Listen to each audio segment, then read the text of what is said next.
حضرت زکریا اللہ کے نبی ہیں، ان پر اللہ نے جو کرم نوازی کی اس کا ذکر یہاں ہوا ہے۔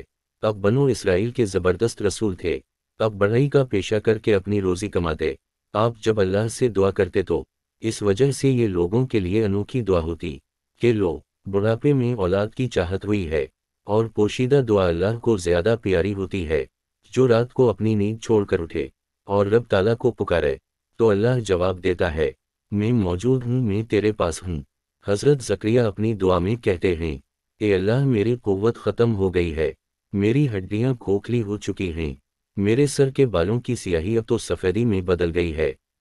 تیرے دروازے سے کبھی خالی ہاتھ نہیں گیا، تجھ سے جو مانگا تو نے عطا کیا، تو مجھے اولاد عطا فرما جو میرے بعد میری نبوت سنبھالے۔ یہاں یہ نہ سمجھا جائے کہ ان کو وراثت کی فکر تھی، نبی میں لالچ نہیں ہوتی، ان کو نبوت کی فکر تھی کہ بعد میں لوگ گمراہ نہ ہو جائیں، میرے بعد کوئی ہو جو ان کو رب کا راستہ بتائے۔ عبادت خانے میں نماز پڑھنے کے دوران ہی فرشتوں نے انہیں بیٹے کی بشارت دی۔ ان کو آواز دی کہ اللہ کو ایک بیٹے کی بشارت دیتا ہے جس کا نام یحییٰ ہے۔ اس سے معلوم ہوا پیدائش سے پہلے بھی اولاد کا نام رکھا جا سکتا ہے۔ جو سردار ہوگا، پاک باز ہوگا، نبی ہوگا، جو نیککار لوگوں میں سے اعلیٰ درجے پر ہوگا، بشارت قبولیت سن کر خوشی اور تعجب کی کیفیت بیان کرنے لگے کہ ہم دونوں بوڑھے ہو چکے ہیں، بیوی بانجھ ہے، ہڈیوں میں طاقت نہیں، پھر کیسے ہوگی اولاد؟ یہ سن کر فرشتوں نے جواب دیا کہ یہ وعدہ ہو چکا ہے، اسی حالت میں اسی بیوی سے تمہارے ہاں لڑکا ہوگا، اللہ کے لیے یہ کام مشکل نہیں۔ حضرت زکریا اپنے سکون قلب کے لیے دعا کرتے ہیں کہ میرے لیے اس بات پر کوئی نشانی ظاہر فرما، تو ارشاد ہوا کہ تو گنگا نہ ہوگا، بیمار نہ ہوگا، لیکن تیری زبان لوگوں سے باتیں نہ کر سکے گی، 3 دن 3 رات تک یہی حالت رہے گی۔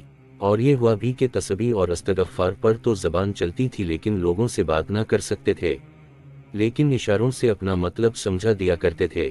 اب آپ اپنے حجرے سے جہاں جا کر تنہائی میں اولاد ہونے کی دعا کی تھی وہاں سے باہر آئے، اور جو نعمت اللہ نے آپ پر انعام کی اور جس تسبیح و ذکر کا آپ کو حکم ہوا تھا وہی قوم کو بھی حکم دیا، لیکن بول نہیں سکتے تھے، تو اشاروں میں بتایا۔ بمطابق بشارت الہی حضرت زکریا کے ہاں حضرت یحییٰ پیدا ہوئے۔ اللہ نے انہیں تورات سکھا دی جو ان میں پڑھی جاتی تھی، اس لیے یہاں اللہ نے اپنی اس خاص نعمت و فضل کا بھی ذکر کیا ہے کہ بیٹا بھی دیا، اور اسے آسمانی کتاب کا عالم بھی بچپن ہی سے کر دیا، اور حکم دیا کہ اپنی قوت اور کوشش کے ساتھ کتاب الہی سیکھ لے۔ ساتھ ہی ہم نے اسے اسی کم عمری میں علم و فہم، قوت و عزم، دانائی اور حلم عطا فرمایا۔ آپ بچپن سے ہی عبادت میں لگ گئے۔ بچے اب کو کھیلنے کا کہتے تو جواب ملتا، ہم کھیل کے لیے پیدا نہیں کیے گئے۔ اب گناہوں سے اور اللہ کی نافرمانیوں سے پاک تھے، ساتھ ہی ماں باپ کے فرما بردار اور اطاعت گزار تھے۔ آپ کو اللہ کی طرف سے 3 حالتوں میں امن و سلامتی ملی، پیدائش والے دن، موت والے دن، حشر والے دن۔ پہلے حضرت زکریا کا بیان ہوا کیسے ان پر اللہ کی کرم نوازی ہوئی، اب یہاں حضرت مریم کا بیان ہوا ہے کہ وہ کنواری تھی، کسی مرد کا ہاتھ ان کو نہیں لگا تھا، اور باپ کے بغیر اللہ نے اپنی قدرت کاملہ سے ان کو اولاد عطا کی۔ حضرت عیسیٰ جیسا فرزندی ان کو دیا جو اللہ کے برگزیدہ پیغمبر، روح اللہ اور کلیم اللہ تھے۔ حضرت مریم عمران کی صاحبزادی تھیں، حضرت داؤد کی نسل میں سے تھی۔ بنو اسرائیل میں یہ گھرانہ طیب و طاہر تھا۔ اس زمانے کے دستور کے مطابق اب کی والدہ نے اللہ کے سامنے اپنی ہونے والی اولاد کو بیت المقدس کی مسجد میں دینوے کاموں کے لیے نذر کرنے کا وعدہ کیا۔ حضرت مریم کو اپنے دے دیا، اللہ نے اب کی نذر قبول فرمائی۔ حضرت مریم اللہ کی عبادت میں، ریاضت میں اور نیکیوں میں مشغول ہو گئی، اب اپنے خالو حضرت زکریا کی پرورش اور تربیت میں تھی۔ حضرت زکریا پر حضرت مریم کی بہت سی کرامتیں ظاہر ہوئی۔ جب کبھی اب ان کے عبادت خانے میں جاتے، نئی قسم کے بے موسم پھل وہاں موجود پاتے، دریافت کیا کرتے کہ مریم یہ کہاں سے آئے؟ جواب آیا، اللہ کے پاس سے، وہ ایسا قادر ہے جسے چاہے رزق دے۔ اب اللہ کا ارادہ ہوا کہ مریم کے بطن سے حضرت عیسیٰ کو پیدا کرے جو اولوالعزم 5 پیغمبروں میں سے ایک ہیں۔ جب اب دور بے آباد جگہ پر اپنے کھیت کو پانی دینے گئی، اور اس وجہ سے بھی کہ لوگوں سے الگ تھلگ عبادت الہی میں مشغول رہیں، جب مریم لوگوں سے دور ہو گئیں تو اللہ نے اب کے پاس اپنے امین فرشتے حضرت جبرائیل کو بھیجا۔ وہ پوری انسانی شکل میں اب پر ظاہر ہوئے۔ اس ایت میں روح سے مراد یہی فرشتے ہیں۔ اپنے جب اس تنہائی کے مکان میں ایک غیر شخص کو دیکھا تو یہ سمجھ کر کہ یہ کوئی برا آدمی نہ ہو اسے اللہ کا خوف دلایا کہ اگر تو پرہیزگار ہے تو اللہ کا خوف کر، میں اللہ کی پناہ چاہتی ہوں۔ فرشتے نے اب کا ڈر، خوف و ہراس اور گھبراہٹ ختم کرنے کے لیے صاف کہہ دیا کہ اور کوئی گمان نہ کرو، میں تو اللہ کا بھیجا ہوا فرشتہ ہوں، اور اپنی صورت میں اگے اور کہا کہ میں اللہ کا قاصد ہوں، اس لیے اللہ نے مجھے بھیجا ہے کہ وہ تجھے ایک پاک نفس فرزندی عطا کرنا چاہتا ہے۔ یہ سن کر مریم کو اور تعجب ہوا کہ سبحان اللہ، مجھے فرزندی کس طرح ہوگا، میرا تو ابھی نکاح ہی نہیں ہوا، اور برائی کا مجھے تصور تک نہیں ہوا، نہ ہی کبھی مجھے کسی آدمی کا ہاتھ تک لگا، میں بدکار نہیں، پھر میرے ہاں اولاد کیسے؟ فرشتے نے اب کے تعجب کو یہ فرما کر دور کرنا چاہا کہ اللہ قادر ہے، وہ چاہے تو بغیر خاوند کے، یہ بغیر کسی اور وجہ کے اولاد دے دے، وہ جو چاہے ہو جاتا ہے۔ اللہ اس بچے کو اور اس واقعہ کو اپنے بندوں کی تذکیر کا سبب بنا دے گا۔ یہ قدرت الہی کی ایک نشانی ہوگی تاکہ لوگ جان لیں کہ وہ خالق ہر طرح کی پیدائش پر قادر ہے۔ آدم کو بغیر مرد عورت کے پیدا کیا، ہوا کو صرف مرد سے۔ فرشتے نے کہا اللہ آپ کو ایک کلمے کی خوشخبری دیتا ہے جس کا نام عیسیٰ بن مریم ہوگا، وہ اللہ کا مقرب ہوگا اور چھوٹا ہی بولنے لگے گا اور صالح لوگوں میں ہوگا۔ جب آپ فرمان الہی تسلیم کر چکے اور اس کے آگے گردن جھکا دی تو حضرت جبرائیل نے ان کے کرتے کے گریبان میں پھونک ماری جس سے انہیں بے حکم رب حمل ٹھہر گیا۔ اب تو سخت گھبرائیں اور یہ خیال کلیجہ محسوسنے لگا کہ میں لوگوں کو کیا منہ دکھاؤں گی، لاکھ اپنی برات پیش کروں لیکن اس انوکھی بات کو کون مانے گا۔ اسی گھبراہٹ میں آپ تھیں، کسی سے یہ واقعہ بیان نہیں کیا تھا۔ ہاں جب آپ اپنی خالہ حضرت زکریا علیہ السلام کی بیوی کے پاس گئیں تو وہ آپ سے معانقہ کر کے کہنے لگیں بچی اللہ کی قدرت سے اور تمہارے خالوں کی دعا سے میں اس عمر میں حاملہ ہو گئی ہوں۔ آپ نے فرمایا خالہ جان میرے ساتھ یہ واقعہ گزرا اور میں بھی اپنے آپ کو اسی حالت میں پاتی ہوں چونکہ یہ گھرانہ نبی کا گھرانہ تھا، وہ قدرت الہی پر اور صداقت مریم پر ایمان لائیں۔ اب یہ حالت تھی کہ جب کبھی یہ دونوں پاک عورتیں ملاقات کرتیں تو خالہ صاحبہ یہ محسوس فرماتے کہ گویا ان کا بچہ بھانجی کے بچے کے سامنے جھکتا ہے اور اس کی عزت کرتا ہے۔ تب یہ مذہب میں جائز بھی تھا، اسی وجہ سے حضرت یوسف کے بھائیوں نے اور آپ کے والد نے آپ کو سجدہ کیا تھا، اور اللہ نے فرشتوں کو حضرت آدم کے سامنے سجدہ کرنے کا حکم دیا تھا، لیکن ہماری شریعت میں یہ تعظیم اللہ کے لیے مخصوص ہو گئی اور کسی دوسرے کو سجدہ کرنا حرام ہو گیا کیونکہ یہ تعظیم الہی کے خلاف ہے۔ حضرت عیسیٰ اور حضرت یحییٰ خالہ زاد بھائی تھے، دونوں ایک ہی وقت حمل میں تھے۔ حضرت یحییٰ کی والدہ اکثر حضرت مریم سے فرماتی تھیں کہ مجھے تو ایسا معلوم ہوتا ہے کہ میرا بچہ تیرے بچے کے سامنے سجدہ کرتا ہے۔ مسجد کے خادم ایک صاحب اور تھے جن کا نام یوسف نجار تھا۔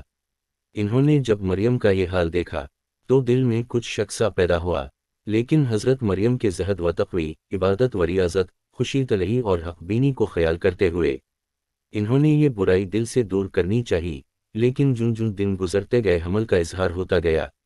اب تو خاموش نہ رہ سکے، ایک دن بعد اب کہنے لگے کہ مریم میں تم سے ایک بات پوچھتا ہوں، ناراض نہ ہونا، بھلا بغیر بیج کے کسی درخت کا ہونا، بغیر دانے کے کھیت کا ہونا، بغیر باپ کے بچے کا ہونا ممکن بھی ہے؟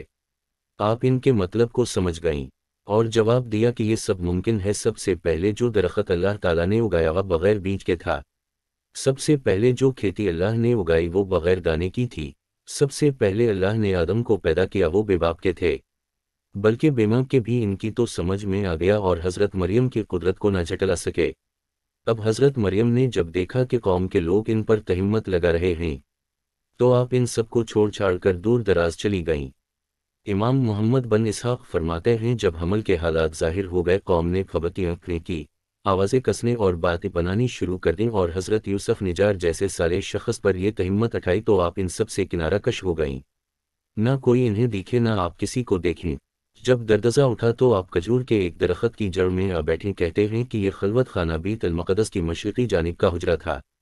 اس وقت آپ موت کی تمنا کرنے لگیں کیونکہ دین کے فتنے کے وقت یہ تمنا بھی جائز ہے۔ جانتی تھیں کہ کوئی انہیں سچا نہ کہے گا، ان کے بیان کردہ واقعہ کو ہر شخص گھڑنت سمجھے گا، دنیا آپ کو پریشان کر دے گی اور عبادت و اطمینان میں خلل پڑے گا، ہر شخص برائی سے یاد کرے گا اور لوگوں پر برا اثر پڑے گا۔ تو فرمانے لگیں کاش کہ میں اس حالت سے پہلے ہی اٹھا لی جاتی، بلکہ میں پیدا ہی نہ کی جاتی۔ اس قدر شرم و حیا دامن گیر ہوئی کہ آپ نے اس تکلیف پر موت کو ترجیح دی۔ اور تمنا کی کہ کاش میں کھوئی ہوئی اور یاد سے اتری ہوئی چیز ہو جاتی، کہ نہ کوئی یاد کرے، نہ ڈھونڈے، نہ ذکر کرے۔ حضرت عیسیٰ کا تو پہلا کلام وہی تھا جو آپ نے اپنی والدہ کی برات و پاکدامنی میں لوگوں کے سامنے کیا تھا۔ اس وادی کے نیچے کے کنارے سے اس گھبراہٹ اور پریشانی کے عالم میں حضرت جبرائیل نے یہ تشفی دی تھی، غمگین نہ ہو، تیرے قدموں تلے تیرے رب نے صاف شفاف شیریں پانی کا چشمہ جاری کر دیا ہے، یہ پانی تم پی لو۔ اس پانی کے ذکر کے بعد ہی کھانے کا ذکر ہے کہ کھجور کے اس درخت کو ہلاؤ، اس میں سے تروتازہ کھجوریں جھڑیں گی، وہ کھاؤ۔ اب کے ہلاتے ہی اس میں سے قدرت الہی سے کھجوریں جھڑنے لگیں، کھانا پینا سب کچھ موجود ہو گیا، اور اجازت بھی دے دی، فرمایا کھا پی اور دل کو مسرور رکھ۔ حضرت مریم نے کہا کیسے نہ گھبراؤں، خاوند والی میں نہیں، کسی کی ملکیت، لونڈی باندی میں نہیں، مجھے دنیا نہ کہے گی کہ یہ بچہ کیسے ہوا، میں لوگوں کے سامنے کیا کہوں گی۔ مریم نے اللہ کے اس حکم کو بھی تسلیم کر لیا، الف ور اپنے بچے کو گود میں لیے ہوئے لوگوں کے پاس آئیں۔ دیکھتے ہی ہر ایک انگشت بدنداں رہ گیا اور ہر منہ سے نکل گیا کہ مریم تو نے تو بڑا ہی برا کام کیا۔ نوف بکالی کہتے ہیں کہ لوگ حضرت مریم کی جستجو میں نکلے تھے، لیکن اللہ کی شان کہیں انہیں کھوج ہی نہ ملا۔ راستے میں ایک چرواہا ملا، اس سے پوچھا کہ ایسی ایسی عورت کو تو نے کہیں اس جنگل میں دیکھا ہے؟ اس نے کہا نہیں، لیکن میں نے رات کو عجیب بات دیکھی ہے کہ میری یہ تمام گائیں اس وادی کی طرف سجدے میں گر گئیں۔ میں نے تو اس سے پہلے کبھی ایسا واقعہ نہیں دیکھا، اور میں نے اپنی آنکھوں سے دیکھا ہے کہ اس طرف ایک نور نظر آ رہا تھا، وہ اس کی نشاندہی پر جا رہے تھے جو سامنے سے حضرت عیسیٰ کی والدہ بچے کو لیے ہوئے آتی دکھائی دی گئیں، انہیں دیکھ کر آپ وہیں اپنے بچے کو گود میں لیے ہوئے بیٹھ گئیں۔ ان سب نے آپ کو گھیر لیا اور باتیں کرنے لگے، تم تو نیک کوکھ کی بچی ہو، ماں باپ دونوں صالح، سارا گھرانہ پاک، پھر تم نے یہ کیا حرکت کی؟ کڑوی کسیلی باتیں سن کر حسب فرمان آپ نے اپنے بچے کی طرف اشارہ کر دیا کہ اس سے پوچھ لو۔ ان لوگوں کو تاؤ پر تاؤ آیا کہ دیکھو کیا ڈٹائی کا جواب دیتی ہے، گویا ہمیں پاگل بنا رہی ہے، بھلا گود کے بچے سے ہم کیا پوچھیں گے اور وہ ہمیں کیا بتائے گا؟ اتنے میں بند بلایا آپ بول اٹھے کہ لوگوں میں اللہ کا ایک غلام ہوں۔ سب سے پہلا کلام حضرت عیسیٰ کا یہی ہے، اللہ کی تنزیہ اور تعظیم بیان کی اور اپنی غلامی اور بندگی کا اعلان کیا، اللہ کی ذات کو اولاد سے پاک بتایا، پھر اپنی نبوت کا اظہار کر کہ مجھے اس نے کتاب دی ہے اور مجھے اپنا نبی بنایا ہے۔ اس میں اپنی والدہ کی برات بیان کی، بلکہ دلیل بھی دے دی کہ میں تو اللہ کا پیغمبر ہوں، رب نے مجھے اپنی کتاب بھی عنایت فرما دی ہے۔ کہتے ہیں کہ جب لوگ آپ کی والدہ ماجدہ سے باتیں بنا رہے تھے، آپ اس وقت دودھ پی رہے تھے، جسے چھوڑ کر بائیں کروٹ سے ہو کر ان کی طرف توجہ فرما کر یہ جواب دیا۔ کہتے ہیں اس قول کے وقت آپ کی انگلی اٹھی ہوئی تھی اور ہاتھ مونڈے تک اونچا تھا۔ اکرمہ تو فرماتے ہیں مجھے اپنے کسی عمل کے اعلان کی اجازت ہے، فرمایا بھلی بات کرنے اور بری بات کے روکنے کی، اس لیے کہ یہی اصل دین ہے اور یہی نبی اللہ کا ورثہ ہے، یہی کام ان کے سپرد ہوتا رہا۔ جو لوگ کہتے ہیں کہ اللہ کی اولاد ہے، یہ مریم کے بیٹے عیسیٰ ہیں، اور یہ سچی بات ہے جس میں لوگ شک کرتے ہیں۔ اللہ تعالیٰ اپنے رسول حضرت محمد مصطفیٰ سے فرماتا ہے کہ حضرت عیسیٰ کے واقعہ میں جن جن لوگوں کا اختلاف تھا، ان میں جو بات صحیح تھی وہ اتنی ہی تھی جتنی ہم نے بیان فرما دی۔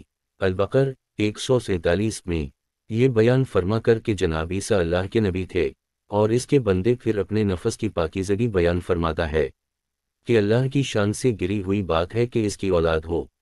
یہ جاہل عالم جو افواہیں اڑا رہے ہیں، ان سے اللہ تعالیٰ پاک اور دور ہے۔ وہ جس کام کو کرنا چاہتا ہے اسے سامان اسباب کی ضرورت نہیں پڑتی، فرما دیتا ہے کہ ہو جا، اسی وقت وہ کام اسی طرح ہو جاتا ہے۔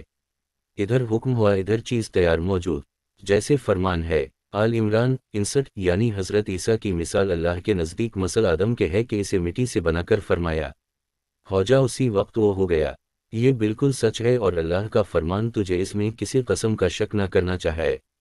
حضرت عیسیٰ نے اپنی قوم سے یہ بھی فرمایا کہ میرا اور تم سب کا رب اللہ تعالیٰ ہی ہے، تم سب اسی کی عبادت کرتے رہو، سیدھی راہ جسے میں اللہ کی جانب سے لے کر آیا ہوں یہی ہے، اس کی تابعداری کرنے والا ہدایت پر ہے اور اس کا خلاف کرنے والا گمراہی پر ہے۔ یہ فرمان بھی آپ کا ماں کی گود سے ہی تھا۔ قیامت کا دن دوزخیوں کے لیے یوم حسرت ہوگا۔ مسند امام احمد ابن مسعود نے ایک واقعہ مطول بیان فرماتے ہوئے فرمایا کہ ہر شخص اپنے دوزخ اور جنت کے گھر کو دیکھ رہا ہوگا، وہ دن ہی حسرت و افسوس کا ہے۔ جہنمی اپنے جنتی گھر کو دیکھ رہا ہوگا اور اس سے کہا جاتا ہوگا کہ اگر تم عمل کرتے تو تمہیں یہ جگہ ملتی، وہ حسرت و افسوس کرنے لگیں گے۔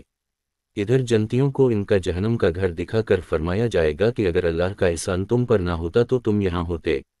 السجد 12 کاش کہ تو دیکھتا جب یہ گنہگار لوگ اپنے رب کے سامنے شرمسار سرنگوں کھڑے ہوئے کہہ رہے ہوں گے کہ اللہ ہم نے دیکھا سنا، بس اس دن نہ دیکھنا کام آئے، نہ سننا، نہ حسرت و افسوس کرنا، نہ واغلہ کرنا۔ اگر یہ لوگ اپنی آنکھوں اور اپنے کانوں سے دنیا میں کام لے کر اللہ کے دین کو مان لیتے تو آج انہیں حسرت و افسوس نہ کرنا پڑتا۔